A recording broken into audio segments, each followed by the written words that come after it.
पाक फौज किसी जमात के खिलाफ है, ना ही तरफदार। फौज का कोई सियासी एजेंडा नहीं। फैज हमीद केस में जो भी मुलविस होगा, कोई भी ओहदा या हैसियत हो, उसके खिलाफ कार्रवाई होगी। DG ISPR lieutenant general Ahmed Sharif Chaudhry की न्यूज़ कॉन्फ्रेंस। कहा, जनरल फैज हमीद ने ज़ाती फ़ायदे के लिए मखसूस सियासी अनासर के ईमा पर कानूनी और आईनी हुदूद से तजावुज़ किया। कोई शख्स ज़ाती मुफाद के लिए किसी एक मखसूस सियासी एजेंडे को परवान चढ़ाता है तो फौज का खुद एहतसाबी का अमल हरकत में आता है। सबको वकील करने, गवाह और जराह समेत तमाम हुकूक हासिल होंगे। हमारा एहतसाब का अमल शफाफ है, वो इल्जामात पर नहीं, सबूतों और शवाहिद पर काम करता है। फैज हमीद केस इस बात का सबूत है कि पाक फौज ज़ाती और सियासी मफादात के लिए की गई खिलाफ वर्जियों को किस कदर संजीदगी से लेती है और बिला तफरीक कार्रवाई करती है।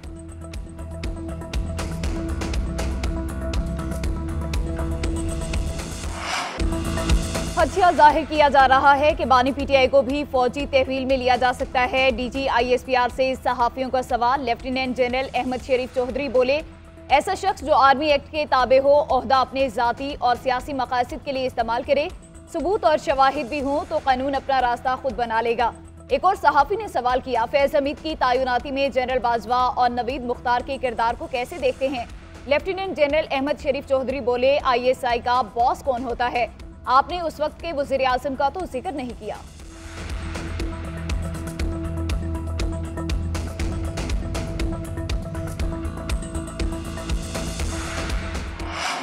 आम शहरियों को क्यों निशाना बनाते हो? हिम्मत है तो आओ हमसे मुकाबला करो। शहरियों के जानो माल और तरक्की के दुश्मनों से रियासत आहनी हाथों से निपटेगी। DG ISPR का दहशतगर्दों को पैगाम। लेफ्टिनेंट जनरल अहमद शरीफ ने कहा, बलूचिस्तान के अवाम में एहसास महरूमी और रियासती जबर का तासुर पाया जाता है, जिसे बैरूनी एमा पर मखसूस अनासर बढ़ावा देते हैं। जब तरक्की नहीं होगी तो एहसास महरूमी और रियासती दरअंदाजी का बयानिया मजीद बढ़ेगा। दहशतगर्दों के सरपरस्त रियासत को मजीद मोरद इल्ज़ाम ठहराएंगे और घिनौने अमल को जारी रख सकेंगे। 25-26 अगस्त की रात को होने वाले वाक़यात इसी बैरूनी फंडिंग पर चलने वाले खेल का हिस्सा थे।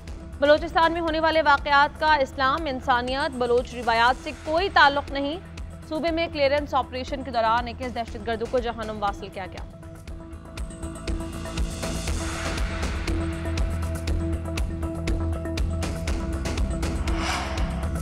पूरी कौम दहशतगर्दी के खिलाफ एक बयानी पर खड़ी है। फौज दहशतगर्द से लड़ती है और कौम दहशतगर्दी से लड़ती है। DG ISPR lieutenant general Ahmed Sharif Chaudhry ने कहा, इस ज़ाती दहशतगर्दी की जंग मरबूत हिकमत अमली के तहत लड़ी जा रही है। पाकिस्तान में कोई नोगो एरिया नहीं। फौज और कानून नाफिज करने वाले इदारों ने 46,000 मुरब्बा किलोमीटर का इलाका दहशतगर्दों से क्लियर करा दिया। कोई ऐसा इलाका नहीं जहां दहशतगर्दों की अमलदारी हो। जब से अफगानिस्तान में हुकूमत आई है, फितना ख्वारिज और दहशतगर्दों की सहूलतकारी बढ़ चुकी है। ख्वारिज का इस्लाम से कोई ताल्लुक है, ना ही कबायली इक़्तिदार से। दो ब्रदर ममालिक के दरमियान रखना डालने वालों को अंजाम तक पहुँच जाएंगे।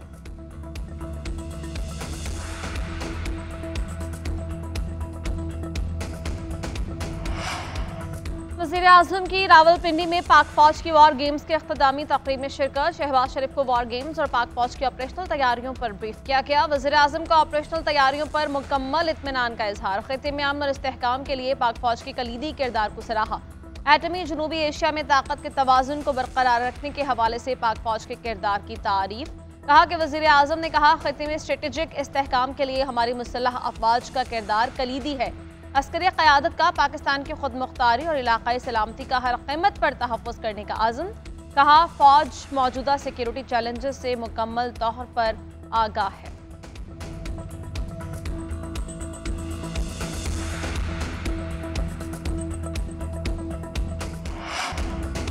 यौम दिफा पर chairman joint chiefs of staff committee services chief सरमुसल्लह अफवाज का वतन के दिफा के लिए कुर्बानियाँ देने वालों को खिराज अक़ीदत। ISPR के मुताबिक ये दिन 1965 की जंग की वलवला अंगेज़ यादों को ताज़ा करता है। कौम के नाकाबिल तस्ख़ीर अज़्म और गैर मुतज़लज़ल जज्बे की जिंदा मिसाल है। हमारे बहादुर जवानों ने मुश्किलात के बावजूद बहादुरी से मादरे वतन का दिफा किया, दुश्मन के मज़मूम अज़ाइम को नाकाम बनाया और तारीख़ी फ़तह हासिल की।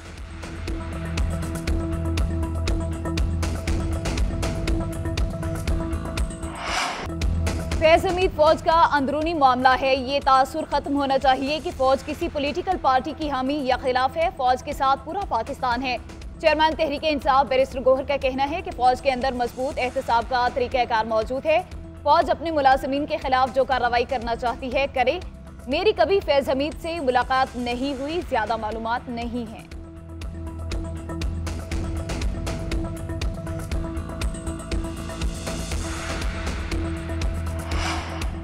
तहरीक इंसाफ को इस्लामाबाद में जलसे की मशरूत इजाजत। जलसा 8 सितंबर को संगजानी में होगा। 41 शराइत आयद की गई। जिला इंतजामिया ने NOC जारी कर दिया।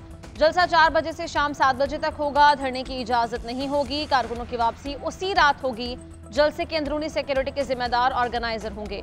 रियासत मुखालिफ या मजहबी मुनाफरत पर मबनी तकारीर या नारों की इजाजत नहीं होगी। सड़कें ब्लॉक नहीं की जा सकेंगी।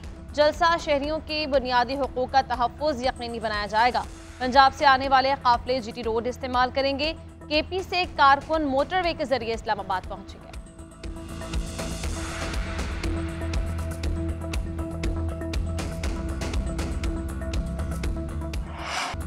इस्लामाबाद में पुरअमन इज्तिमा और अमनो आमा बिल सेनेट में कसरत राय से मंजूर। बिल सेनेटर इरफान सिद्दीकी ने पेश किया। अपोजिशन का शदीद एहतजाज।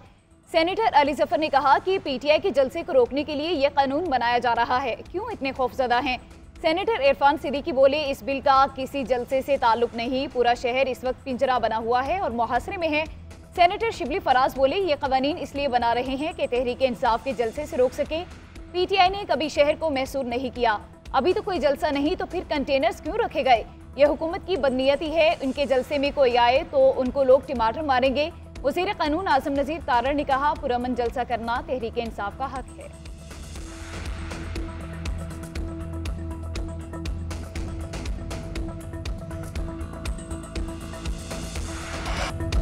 मैं खुद NOC हूँ। 8 सितंबर को जलसा करके रहेंगे। हुकूमत जलसे में रुकावट डालेगी तो तमाशा होगा।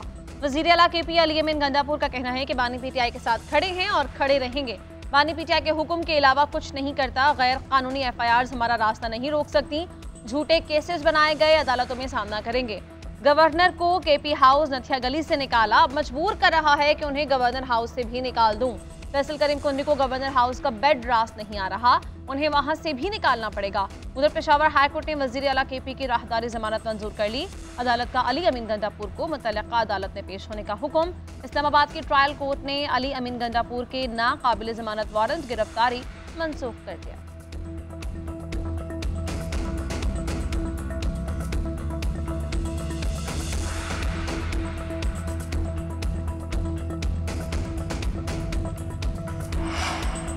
इस्लामाबाद हाईकोर्ट के जज जस्टिस तारिक महमूद जहांगीरी की डिग्री से मुताल्लिक केस सिंध हाईकोर्ट ने अनफेयर मीन्स कमेटी सिफारिशात और सिंडिकेट का फैसला मुअत्तल कर दिया। कराची यूनिवर्सिटी को मजीद इकदामात से भी रोक दिया गया।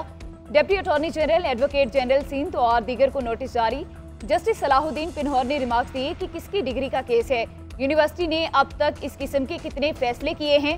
दरख्वास्त गुजार के वकला ने कहा, कराची यूनिवर्सिटी को इख्तियार ही नहीं, सिर्फ जुडिशल कमीशन ही कार्रवाई कर सकता है। सिंडिकेट के एक मेंबर को पुलिस 8 घंटे के लिए उठाकर ले गई थी।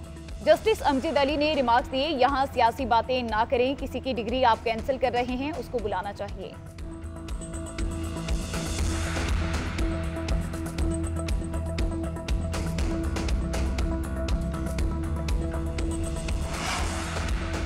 BNP के सरबराह अख्तर मिंगल का पार्लियामेंट को अलविदा, दुबई चले गए। कहा कि पार्लियामेंट में रहने का ख्वाहिशमंद नहीं, सियासी जमातें और हुकूमत मुझसे नहीं, बलोच अवाम से मुआफ़ी मांगे। किसी से ज़ाती दुश्मनी नहीं है। बलोच अवाम से सुलह करने वाले मुझसे सुलह करेंगे। मैं बलोच अवाम के साथ होने वाली नाइंसाफियों का बोझ खत्म करने के लिए पाकिस्तान आया, अब मैं आज़ाद हूँ। उम्मीद है कि बहुत देर होने से पहले दूसरों को इसका एहसास हो जाएगा। पाकिस्तान में कानून की हुक्मरानी हुई तो दोबारा मिलेंगे। GNN से गुफ्तगू में कहा कि हुकूमत और अपोजिशन अरकान मुझे मनाने में तवानाइयाँ सर्फ ना करें। हमारे पढ़े लिखे बलोच नौजवानों की नाराज़गी रियासती ज़्यादतियाँ हैं। हुकूमत बलोच बेटियों, खातीन, बुजुर्गों और बच्चों की नाराज़गी ख़त्म करे।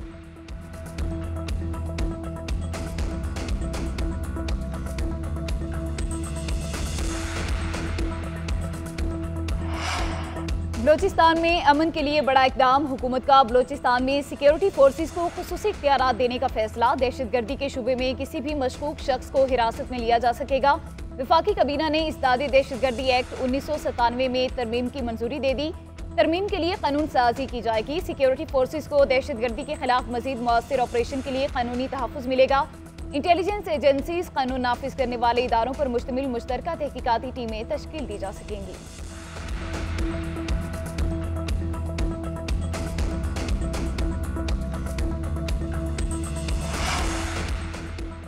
गूगल का पाकिस्तान में सरमायाकारी बढ़ाने का फैसला। आईटी के शोबे में नौजवानों की तरबियत के लिए हुकूमत से ताउन किया जाएगा। गूगल के एशिया पैसिफिक रीजन के सदर की क़यादत में 4 रुकनी वफ़द की शहबाज शरीफ से मुलाकात। शहबाज शरीफ ने कहा कि पाकिस्तान के मईशत को मुकम्मल तौर पर डिजिटल करने के हवाले से इक़दाम उठाए जा रहे हैं। नौजवानों की तरबियत, आईटी इंफ्रास्ट्रक्चर की बेहतरी, रेगुलेटरी निज़ाम की बेहतरी के लिए फंड्स मुख्तस किए गए। तकरीब से खिताब में वज़ीर आज़म ने कहा कि आइंदा 5 साल में आईटी बरामदात का $25 अरब का हदफ हासिल करना है। गूगल की कारकर्दगी आलमी सतह और पाकिस्तान में लायक़ तहसीन है।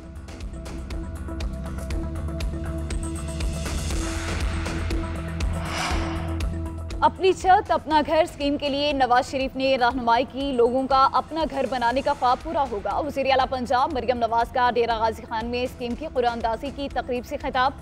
कहा, मेरिट पर 15 लाख रुपए बिलासूद कर्ज दे रहे हैं। माहाना की सिर्फ 14,000 रुपए रखी है। उधर वज़ीर आला पंजाब की ज़ेर सदारत डेरा गाजी खान में इजलास। मरियम नवाज ने रोटी, आटा, सब्जियों के निर्ख दरिया किए। इजलास में सरकारी स्कूलों में इंग्लिश स्पोकन क्लासेस शुरू करने का फैसला। वज़ीर आला का अवामी राबते बेहतर बनाने के लिए अफसरों को खुली कचहरियां लगाने का हुक्म। अस्पतालों में अद्वियात की चोरी और डॉक्टर्स की गैर हाजिरी पर मरियम नवाज की बरहमी।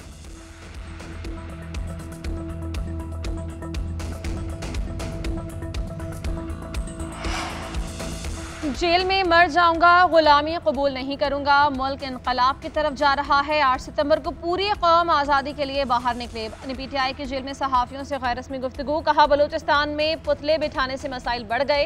अख्तर मिंगल ने दुरुस्त कहा कि यह बहुत खतरनाक सूरत हाल है। मुल्क में डायलॉग की ज़रूरत है। मुल्क में सबसे कम सरमायाकारी आई। हुक्मरान कर्जे ले रहे हैं। महंगाई का नया तूफान आने वाला है। ऊपर बैठकर फैसला करने वालों के अरबों डॉलर्स बैरून मुल्क में हैं। मजीद कहा कि बांग्लादेश से टेस्ट मैच हारने पर दुनिया में हमारा मजाक बन रहा है। मोहसिन नकवी के पास कोई तजुर्बा और काबिलियत नहीं है।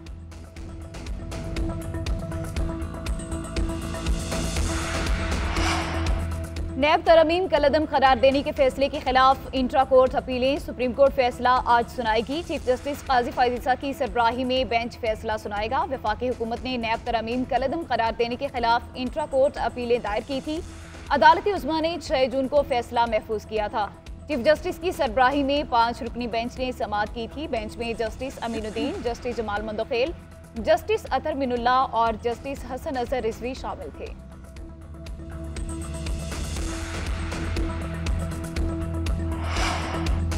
£190 मिलियन रेफरेंस में बुशरा बीबी की बरियत की दरख्वास्त। बरियत का फैसला रेफरेंस के हतमी फैसले तक महफूज। उधर बानी पीटीआई की 6 और अहलिया बुशरा बीबी की एक मुकदमे में अबूरी जमानत में 19 सितंबर तक तौसीक कर दी गई। बानी पीटीआई की वीडियो लिंक पेशी न करवाने पर जेल हुकाम की जानिब से जवाब जमा न करवाया जा सका। अदालत ने वीडियो लिंक पर हाजिरी न लगवाने पर जेल हुकाम से दोबारा रिपोर्ट तलब कर ली। एडिशनल डिस्ट्रिक्ट एंड सेशन जज मोहम्मद अफजल मजूका ने दरख्वास्त जमानत पर समाप्त की।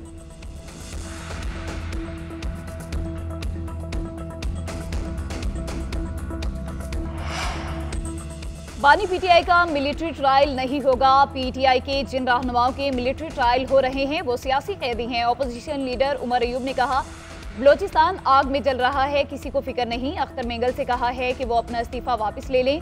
अख्तर मिंगल ने कहा कि बलोच लोगों की तशद्दुद करके आंखें निकाली जा रही हैं। बिजली सस्ती करने का ऐलान करके अगले दिन ही बिजली महंगी कर दी गई। फॉर्म 47 की हुकूमत महंगाई कंट्रोल करने में नाकाम हो चुकी है। चीनी और गंदम स्कैंडल में मोहसिन नकवी बराह रास्त मुलविस है। मोहसिन नकवी की मौजूदगी में करप्शन स्कैंडल की इंक्वायरी ठप कर दी गई। हुकूमत का इस वक्त कोई मुस्तकबिल नहीं है। मौजूदा हुकूमत को कौन लेकर आया, मैं नाम बता दूंगा, लेकिन आप चिल्ला नहीं सकेंगे।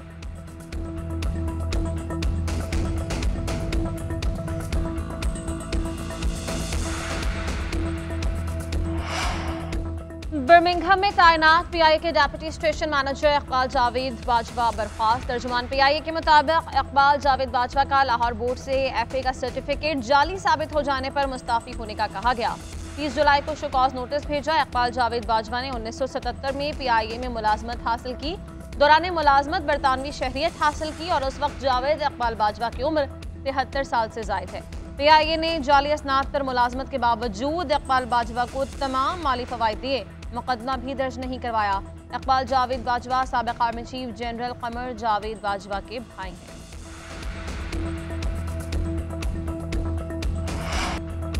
लेजेंड स्पिनर अब्दुल कादिर को बिछड़े 5 साल हो गए। अब्दुल कादिर ने दुनिया क्रिकेट में लेग स्पिन बॉलिंग का फन मुतारिफ कराया। 67 टेस्ट मैचों में 236 और 104 वनडे मैचों में 132 विकेटें ली। अब्दुल कादिर की गुगली आज भी क्रिकेट की दुनिया में मकबूल है।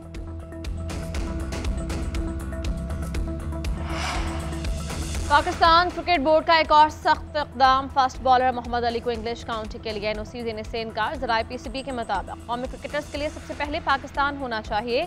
मोहम्मद अली का इंग्लिश काउंटी लंकाशायर के साथ 3 मैचेस का मुआहिदा था। लंकाशायर के साथ 3 मैचेस के बाद 29 सितंबर को फ्री होना था।